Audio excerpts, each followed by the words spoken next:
Segue para o Senado o projeto que limita a cobrança do ICMS sobre a energia e os combustíveis. Destaque chegando com Márcio Rocha.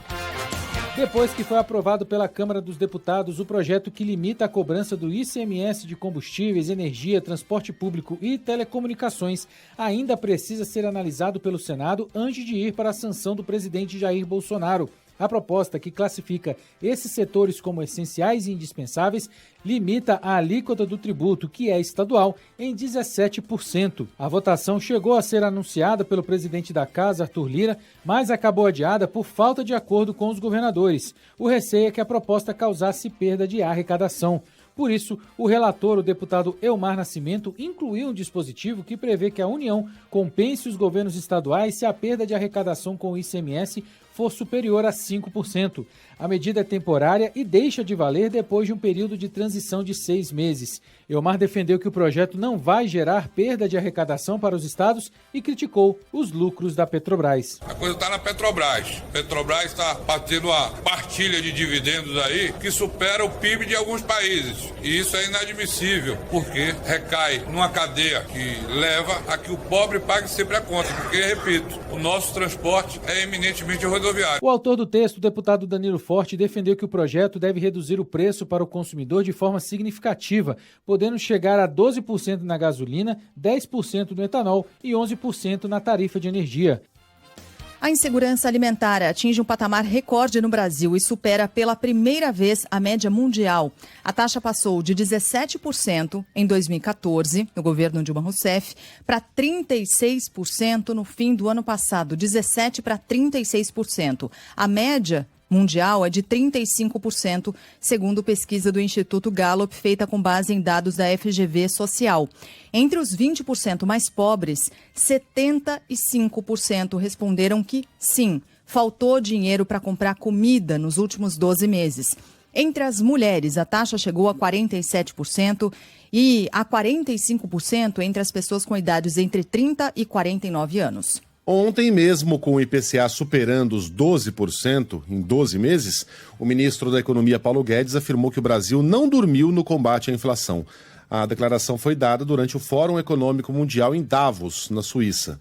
Segundo ele, o país foi rápido ao subir a taxa básica de juros, que atualmente está em 12,75% ao ano. Os bancos centrais, na minha opinião, estão dormindo no volante. Exceto pelo Brasil? Bom, sinto muito informar a vocês que, exceto para o Brasil, no fronte monetário, e com exceção do Brasil, no fronte fiscal. No mesmo painel, Paulo Guedes acusou o FMI de ter errado na previsão de crescimento da economia brasileira. Todos, inclusive o FMI, previram colapso, mas o Brasil cresceu.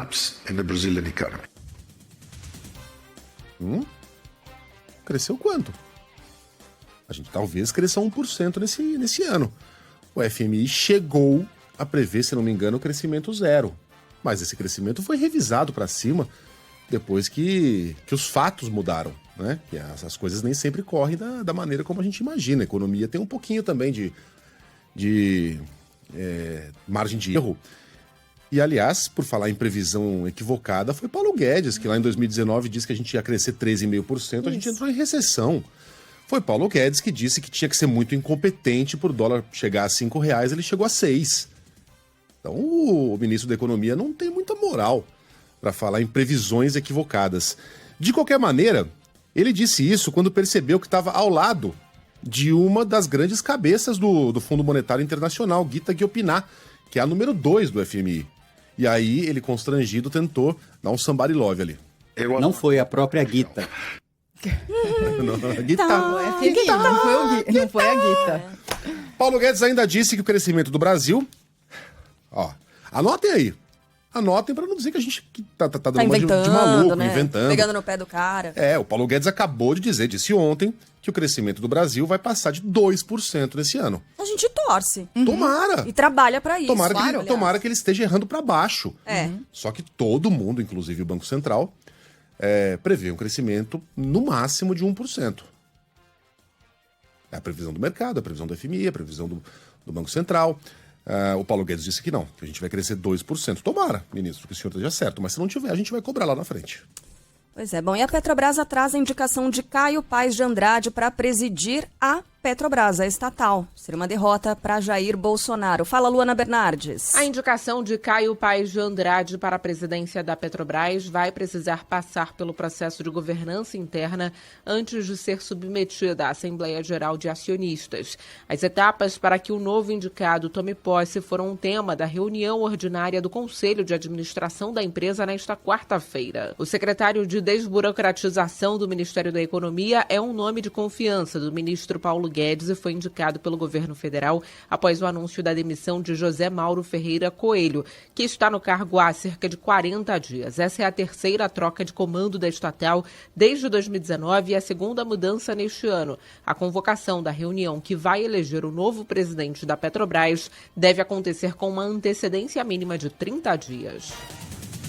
A polícia do Rio de Janeiro busca por mais traficantes de outros estados que estariam escondidos no Complexo da Penha. Fala aí, Marcos Sadoc. O policial civil que ficou ferido durante a operação no Complexo da Penha, na zona norte do Rio, deve receber alta hoje. 25 pessoas morreram durante a ação, sendo 24 suspeitos. Segundo a polícia, a operação foi realizada porque as investigações apontaram que os criminosos iriam sair do conjunto de favelas para ir para a Rocinha, na zona sul. Traficantes do Pará e do Amazonas que morreram durante a ação controlavam à distância as atividades criminosas no norte do país. Um arsenal foi apreendido pela polícia entre fuzis, pistolas e granadas. A única vítima que não é considerada suspeita, o corpo de Gabriele Ferreira da Cunha, de 41 anos, foi sepultado no cemitério do Caju. Ela morreu após ser atingida por uma bala perdida em uma comunidade vizinha. Emocionada, a mãe de Gabriele, Divone Ferreira da Cunha, de 72 anos, disse que a filha sempre trabalhou para criar o filho.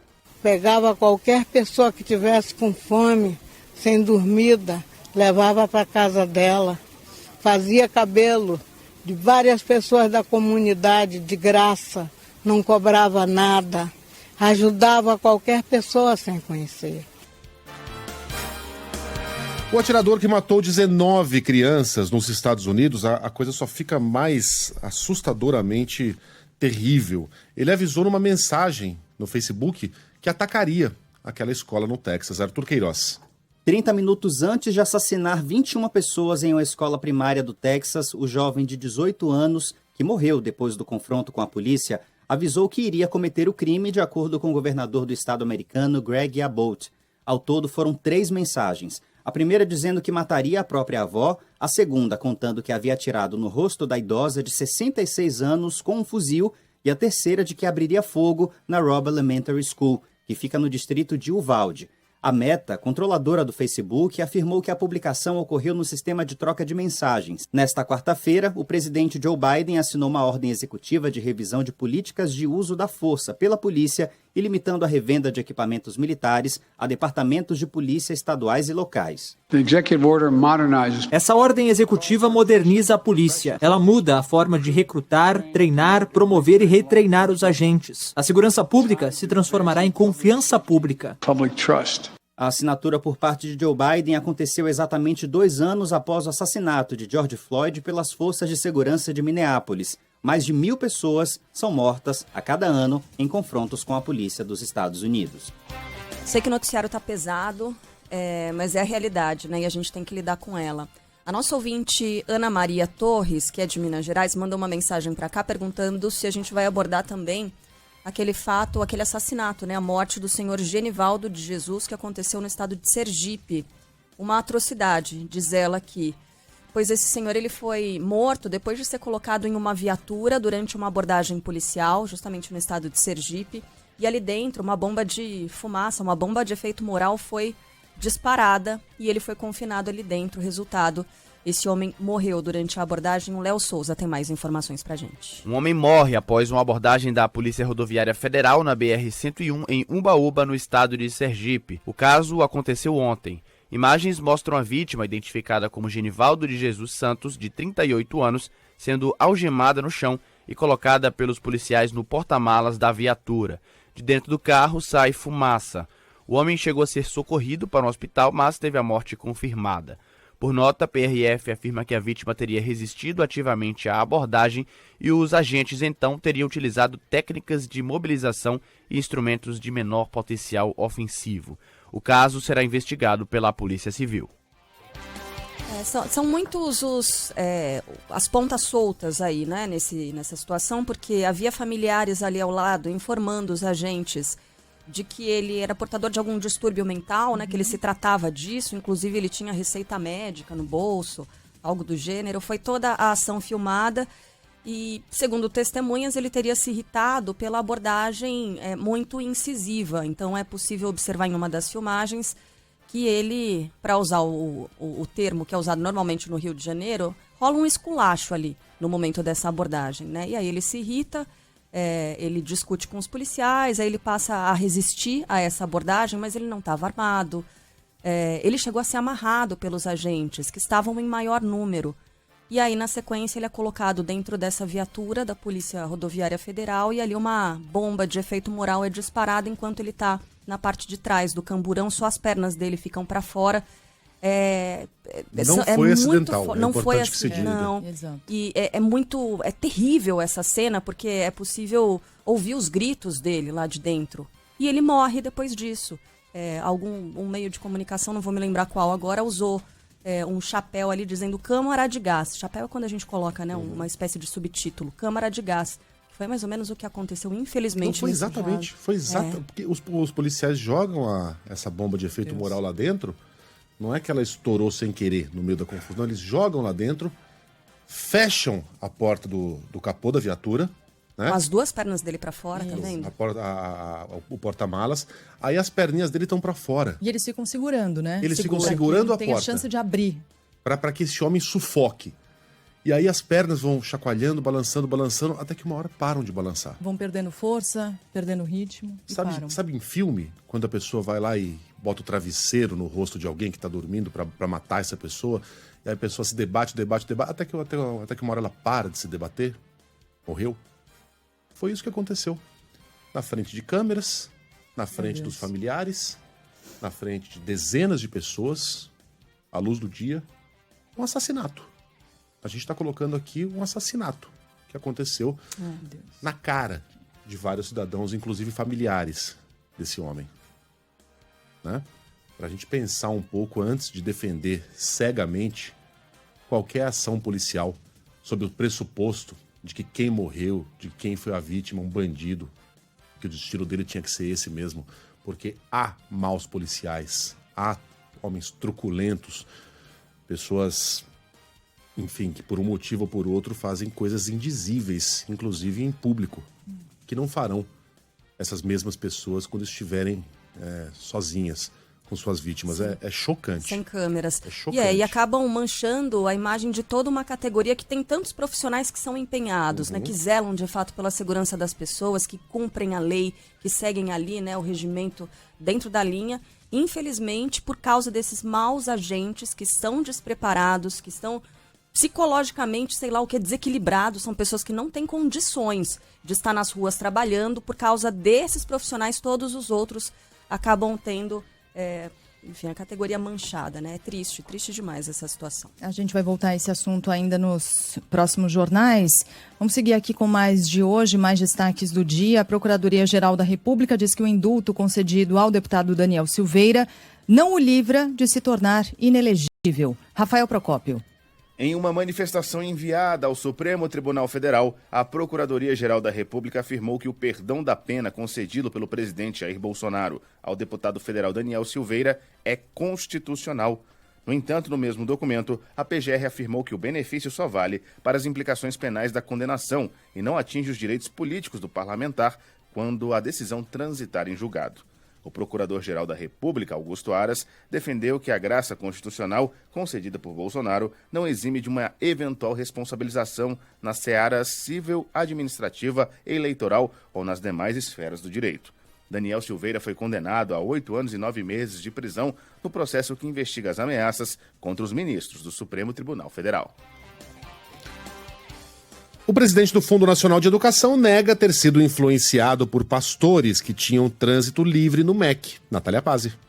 Em audiência na Câmara dos Deputados, o presidente do Fundo Nacional de Desenvolvimento da Educação, Marcelo Lopes, destaca que nunca sofreu interferência de pastores ao longo da gestão no órgão, nem arcou com despesas relacionadas a eles. De acordo com denúncias, 2 pastores intermediavam a liberação de recursos usados em obras de escolas. Nunca tive interferência de pastores. Estive com ele algumas vezes, sim, em agendas públicas, como disse, mas nunca autorizei nenhum deles a usar o meu nome, nem o nome do FNDE, para qualquer tipo de propina, qualquer tipo de interferência. As falas ocorreram nesta quarta-feira na Comissão de Educação. Em outro momento, Marcelo Lopes da Ponte afirmou ter ouvido o que ele definiu como conversas tortas sobre os pastores Arilton Moura e Gilmar Santos. Ouvi da minha equipe e de algumas pessoas algumas conversas tortas. O ministro Milton até falou sobre isso já foi divulgado pela imprensa, sobre a relação dos pastores. Imediatamente ao ouvir, procurei o secretário executivo de então, o atual ministro Vitor Godoy. Relatei, não tinha provas, mas e depois fui ao ministro Milton apresentar os meus relatos, aquilo que eu tinha ouvido. O corpo do brasileiro que viajava com um cachorro e morreu em um trágico acidente nos Estados Unidos será trazido para o Brasil. O destaque do Ângelo Sfayer. Recursos arrecadados por meio de uma vaquinha online serão usados para trazer o corpo do influenciador digital brasileiro que morreu nos Estados Unidos nesta segunda-feira em um acidente de trânsito. Jesse Cos viajava o mundo em um Fusca 1978 acompanhado do cão Shurastei. O cachorro será cremado no estado norte-americano de Oregon, onde ocorreu o acidente, e as cinzas serão enviadas ao Brasil junto ao corpo do tutor, como exige a legislação internacional. A cerimônia de despedida, ainda sem data marcada, deve ocorrer em Balneário Camboriú, em Santa Catarina, onde o influenciador digital morava antes de iniciar a volta ao mundo.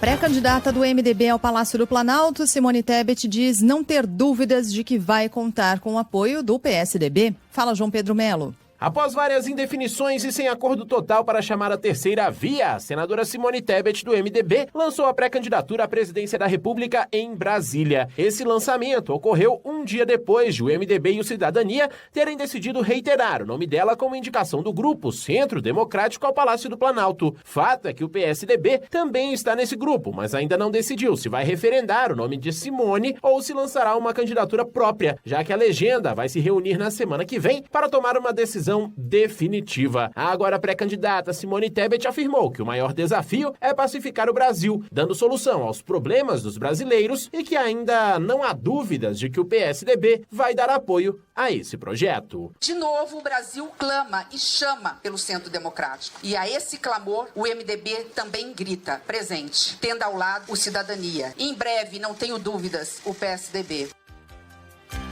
O PL de Jair Bolsonaro entrou com ações no Tribunal Superior Eleitoral contra o PT, alegando propaganda eleitoral antecipada. O partido mira o evento organizado pela CUT no Dia do Trabalho e uma conferência do PSOL em apoio a Lula. O prazo determinado pela Justiça Eleitoral para o início oficial da campanha é 16 de agosto. Então, qualquer coisa que seja feita antes disso é campanha antecipada. O PT ainda não se pronunciou. Agora, é demais exigir um pouquinho, só um pouquinho, de honestidade intelectual dessa gente. Não é só do PL, não. Com postura, né? Com postura, gente, que é isso? Pô, é claro, aquilo foi propaganda eleitoral antecipada, o evento da CUT? Foi. O evento do PSOL? Foi. Mas o PL e o governo fazem isso todos os dias. Fim de semana sim, fim de semana também tem motociata, tem lanchiata. Teve uma lá, o Lixociata, lá em Alagoas, Alagoas não, oh meu Deus, tava Fernando Collor escoltando um caminhão de lixo, caminhão de lixo, comprado com dinheiro superfaturado das emendas do relator, do orçamento secreto. Tudo isso é campanha antecipada, tudo isso. Essa fantasia foi rasgada faz tempo por Bolsonaro, por Lula, por Ciro. Agora vem com esse papo, em Tribunal Superior Eleitoral, tem que ver aí, o PT tá fazendo, tá todo mundo fazendo. Aliás, tá na hora da gente discutir, né? A legislação eleitoral, que a gente já caiu num limbo ridículo. Uhum. Agora já não é mais só autoritário, um negócio absurdo que trata o eleitor como se fosse uma criança. A gente já caiu num ridículo, porque é uma lei feita para ser desrespeitada. tanta gente fazendo campanha eleitoral antecipada que se o TSE fosse tomar realmente uma atitude, todas as chapas seriam cassadas. Ia ficar só o Imael, que talvez esteja fazendo campanha, mas ninguém vê. Então, é um bom momento para a gente discutir essa lei caduca, autoritária e que na prática não serve para nada. Como a gente está vendo, tá todo mundo brincando de campanha eleitoral antes da data prevista. No fim das contas, o que vale mesmo é apoio político, né? Se você pensar o que aconteceu com Arthur Duval na Assembleia Legislativa de São Paulo, sim, por falar alguma coisa e tal, o cara vai ser caçado. Se não tiver apoio político, meu querido, exato, vai. Pedalada fiscal, não tem apoio político? Cai, né? No fim das contas, é quem não tem apoio político. Quem tem os melhores amigos. Quem tem os melhores amigos nunca é. Quem tem amigos tem tudo. Bom, o ex-presidente Lula teve um dia de reuniões para organizar uma série de viagens de campanha pelo Brasil. Ao lado do vice Geraldo Alckmin, o ex-presidente vai percorrer estados do Sul, Nordeste e Norte nas próximas semanas. Nas redes sociais, o petista alfinetou o governo, dizendo que Bolsonaro só pensa em vender, em referência às propostas de privatização. Ciro Gomes, do PDT, recebeu o apoio do prefeito de Itu, no interior de São Paulo, Guilherme Gazzola, que é do PL, o partido de Bolsonaro. Vamos voltar a falar sobre a dengue no país e preocupa em várias regiões, mas muito no Rio Grande do Sul, onde mais 3 mortes foram confirmadas pela doença. Jean Costa. O surto de dengue que atinge o país causou uma alta de mais de 150% no número de casos registrados durante o mês de maio. Mais de 800 mil pessoas foram infectadas pela doença até o momento, resultado que supera todas as confirmações registradas no ano de 2021. Ao todo, mais de 320 mortes foram contabilizadas no Brasil até o momento. No Rio Grande do Sul, o total chega a 38, com o maior número de casos registrados, sendo nas cidades de Horizontina, no Noroeste Gaúcho, com 4 óbitos, e também na cidade de Igrejinha, que registra 6 óbitos até o momento.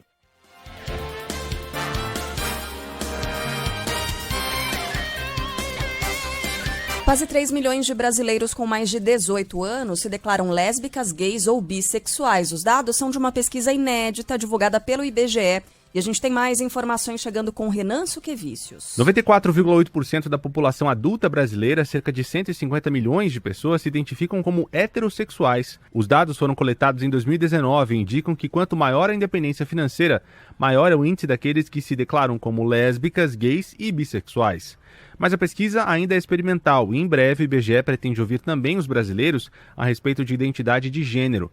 Discussões sobre diversidade afetiva, sexual e de gênero estão em alta nas redes sociais e no mercado de trabalho e estarão também no Fórum Band News desta sexta-feira.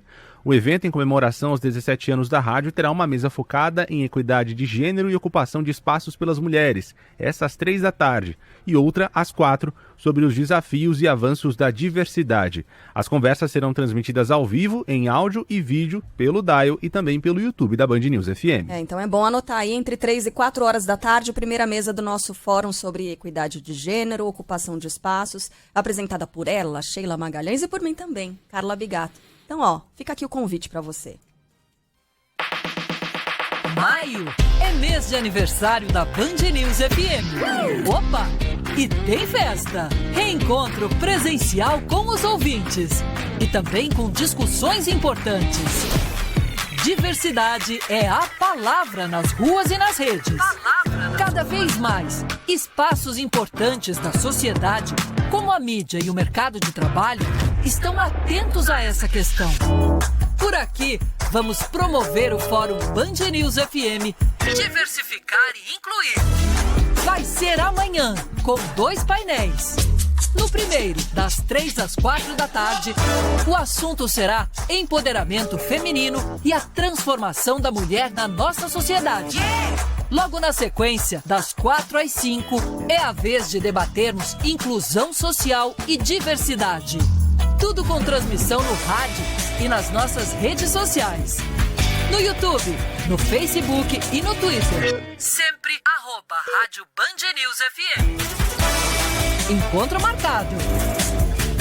Oferecimento MPD Engenharia. 40 anos. Conectando o que há de melhor em cada um de nós. É mais uma forma de a gente celebrar junto com os nossos ouvintes, com as nossas ouvintes.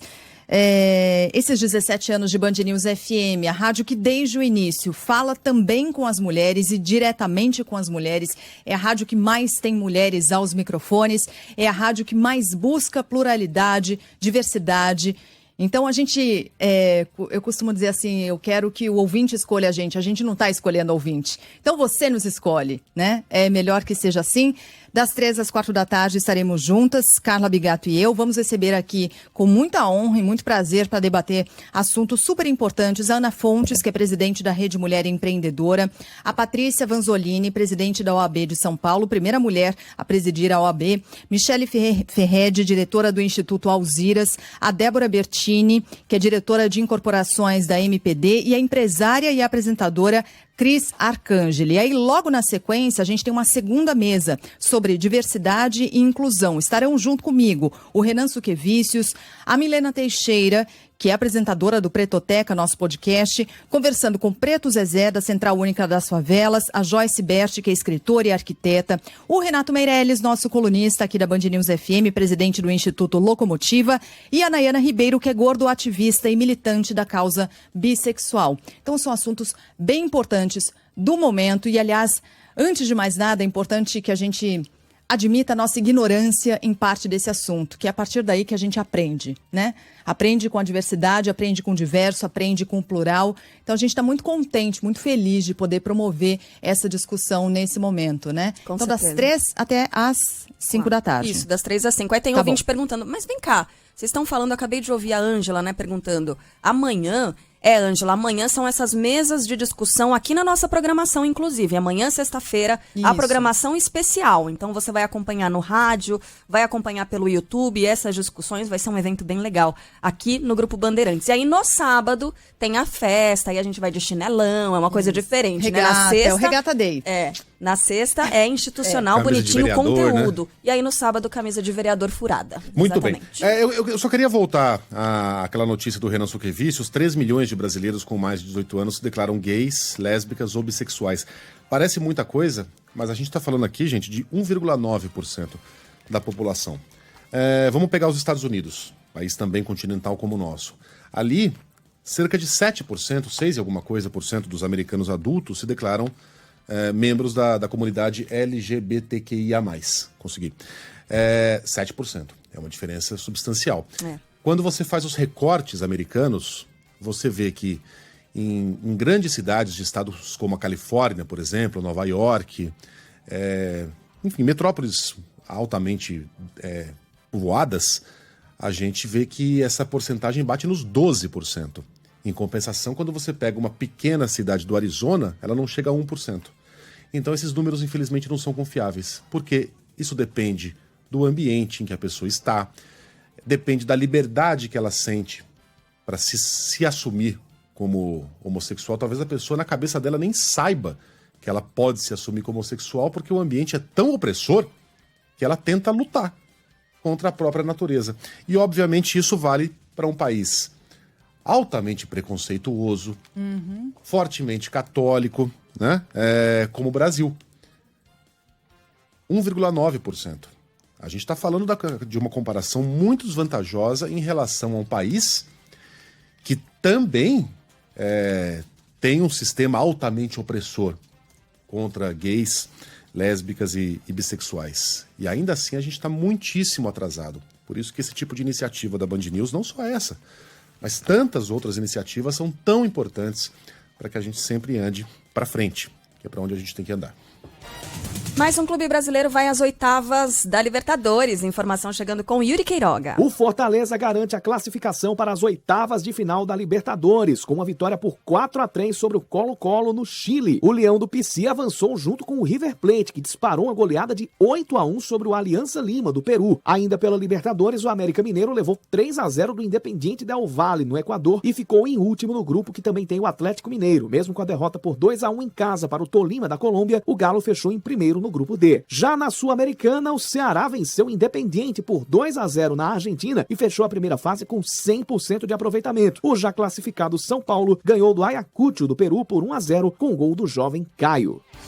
E aconteceu mais uma vez, hein? Na vitória do Ceará sobre o Independiente pela Sul-Americana, um torcedor argentino foi flagrado em mais um ato racista. Eita! Nas imagens, um homem aparece imitando um macaco para a torcida do Vozão em Avedianeda. Até agora, a Conmebol, que vem aplicando multas aos clubes em casos de racismo, ainda não se manifestou. Que babaca. Por que? Exato. Que babaca. Exato, Nossa. cara. Babaca. Babaca. O E cara... criminoso, né, gente? Vamos voltar a isso, né? Porque é criminoso isso que o cara faz. Lá não é. Então, exato. Lá não é. É criminoso aqui, lá não, né? Lá ele não tá cometendo crime algum. Lá ele tá sendo realmente um babaca. Um imbecil. E eu fico me perguntando por quê. Por quê? Obviamente esse assunto tá na pauta do dia. Um argentino foi preso aqui no Brasil, então eles sabem exatamente o que está acontecendo. E não obstante, porque alguém pode argumentar, não, mas os brasileiros são chamados de macaquitos aqui na Argentina, é um jeito até carinhoso, não tem nada a ver com racismo. Bom, não tem, agora que esse assunto tá em discussão, o cara continua fazendo isso, sabendo dessa conotação racista, aliás, é de um cinismo atroz você dizer que não sabia. Ah, não, gente. Mas agora isso. que a gente tá tendo essa discussão com gente que já foi presa aqui no Brasil, o cara continuar fazendo isso, você é um imbecil. Você é um imbecil. E se você tem qualquer tipo de atitude parecida em arquibancadas aqui no Brasil, sinto muito, você é um imbecil igual. A única diferença é que você fala português e ele fala castelhano. Que coisa lamentável, né? Ai, ridículo.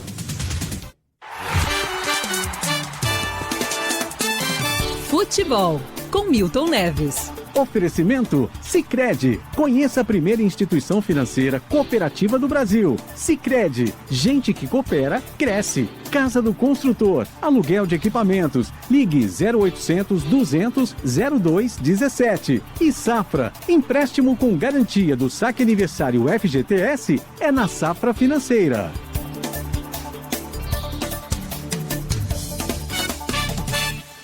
Fala, Milton, bom dia. Bom dia, Megali. Olá, Carla Bigato. Oiê. Alô, Oi, Sheila Milton. Magalhães. Que trio de ouro, hein? Rivotril. Nas manhãs do Rádio Brasileiro em FM, aqui na Band News FM, a melhor do Brasil, disparado. Mas vamos às goleadas e placares de ontem. Lá em Santiago do Chile, uma cidade linda, viu? Colo-Colo recebeu ontem o Fortaleza e perdeu. Fortaleza, olha, é um sucesso na Libertadores América. Ganhou de 4-3 dentro de Santiago do Chile, hein? Agora o que? Olha que resultado, gente. Clube Atlético River Plate, do Monumental de Núñez, meteu 8-1 no Aliança de Lima do Peru. 8-1. E olha, tivemos também o Cerro Porteño em casa enfrentando o Olímpia e foi 1-0 pro Olímpia do Paraguai. E o Independiente del Valle, que é um bom time, meteu 3-0 no querido América Mineiro, eliminado. Mas o América tá de parabéns, participou da Libertadores América pela primeira vez e no ano que vem irá mais longe, se Deus quiser. E o Peñarol em casa, Clube Atlético Peñarol pegou o Colón e ganhou por 2-1. Atlético Mineiro perdeu do Tolima em casa por 2-1. Ô Galo, leva o Cuca de novo. Esse técnico turco aí não tá com a bola cheia, não. Ele tá estragando um time que era o maior da Libertadores América. Hoje temos Libertad do Paraguai, The Strongest 0-0, tá bom? Um abraço pra vocês e grande quinta-feira. E amanhã eu volto.